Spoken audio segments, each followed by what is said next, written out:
بسم اللہ الرحمن الرحیم۔ آج آپ سورہ فاتحہ کی آیت نمبر 1 کا ترجمہ اور تفسیر مودودی سماعت فرمائیں گے۔ سورہ فاتحہ کا نام الفاتح اس کے مضمون کی مناسبت سے ہے۔ فاتحہ اس چیز کو کہتے ہیں جس سے کسی مضمون یا کتاب یا کسی شے کا افتتاح ہو۔ سورہ فاتحہ نبوت محمدی صلی اللہ علیہ وآلہ وسلم کے بالکل ابتدائی زمانے کی صورت ہے، بلکہ معتبر روایات سے معلوم ہوتا ہے کہ سب سے پہلی صورت جو محمد صلی اللہ علیہ وآلہ وسلم پر نازل ہوئی وہ یہی ہے۔ دراصل یہ صورت ایک دعا ہے جو اللہ نے ہر انسان کو سکھائی ہے۔ بس قرآن کی ابتدا میں اس دعا کی تعلیم دے کر گویا انسان کو یہ تلقین کی گئی ہے کہ وہ اس کتاب کو راہ راست کی جستجو کے لیے پڑھے، طالب حق کسی ذہنیت لے کر پڑھے اور یہ جان لے کہ علم کا سرچشمہ خداوند عالم ہے، اسی لیے اسی سے رہنمائی کی درخواست کر کے پڑھنے کا آغاز کرے۔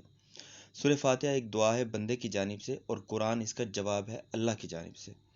اسلام جو تہذیب انسان کو سکھاتا ہے اس کے قواعد میں سے ایک قاعدہ یہ بھی ہے کہ وہ ہر کام کی ابتدا اللہ کے نام سے کرے۔ اس قاعدے کی پابندی اگر شعور اور خلوص کے ساتھ کی جائے تو اس سے لازماً 3 فائدے حاصل ہوں گے۔ ایک یہ کہ آدمی برے کاموں سے بچ جائے گا، دوسرا یہ کہ جائز اور صحیح اور نیک کاموں کی ابتدا کرتے ہوئے اللہ کا نام لینے سے آدمی کی ذہنیت بالکل ٹھیک سمت اختیار کرے گی، اور تیسرا سب سے بڑا فائدہ یہ کہ اللہ کی تائید اور توفیق اس کے شامل حال ہوگی، اس کی صحیح میں برکت ڈالی جائے گی اور شیطان سے اس کو بچایا جائے گا۔ بسم اللہ الرحمن الرحیم۔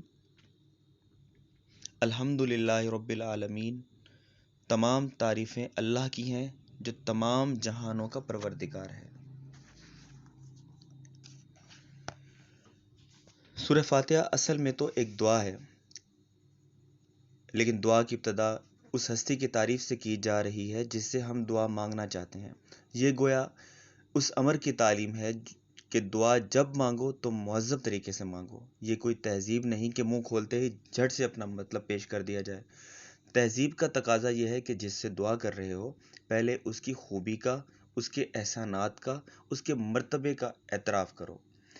تعریف ہم جس کی بھی کرتے ہیں 2 وجہ سے کیا کرتے ہیں۔ ایک یہ کہ وہ بجائے خود حسن و خوبی اور کمال رکھتا ہو، قطع نظر اس سے کہ ہم پر اس کے فضائل کا کیا اثر ہے۔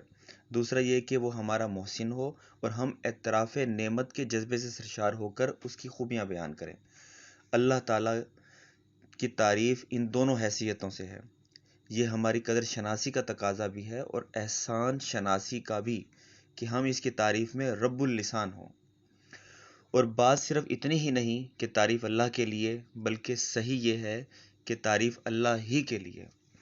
یہ بات کہہ کر ایک بڑی حقیقت پر سے پردہ اٹھایا گیا ہے، اور وہ حقیقت ایسی ہے جس کی پہلی ہی ضرب سے مخلوق پرستی کی جڑ کٹ جاتی ہے۔ دنیا میں جہاں جس چیز اور جس شکل میں بھی کوئی حسن، کوئی خوبی، کوئی کمال ہے، اس کا سرچشمہ اللہ ہی کی ذات ہے۔